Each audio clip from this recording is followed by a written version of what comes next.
about this bill from a high level, what this bill does, who it does it for, how it will function, and what it is that we're doing. Senate Bill 233 is the Georgia Promise Scholarship Act.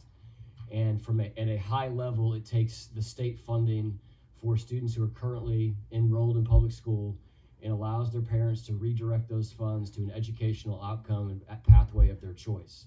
That can be homeschool, virtual school, private school, co-ops, and as the education industry continues to innovate, hopefully we'll continue to see further opportunities for parents to pursue excellent education outcomes for their children as we move into the future.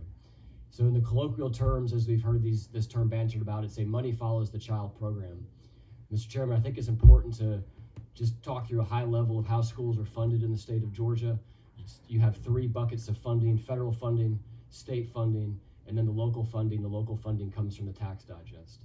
The state funding is appropriated on a per capita basis, as you know, and it is designed to cover the marginal costs of adding a student to a system. So therefore, the state funding for every school system in the state of Georgia fluctuates as the headcount fluctuates, which is almost guaranteed to be some fluctuation year over year as you have matriculation and students that move through the system. The local funding, which comes from the local tax digest, is designed to cover fixed costs. That's your building costs and other hard costs that tend to be more static in nature and don't fluctuate as much via headcount. That funding is obviously based on the tax digest and not at all tied to headcount.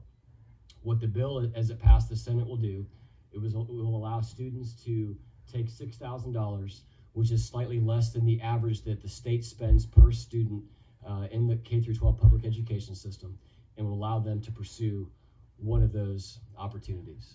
Who is eligible for the program? Like I mentioned, it's students who are currently enrolled in public school or those entering public school for the first time. And it is students who are attending a school that would be deemed to be in the bottom 25%, so the bottom quartile of schools in the state of Georgia. How is the funding spent?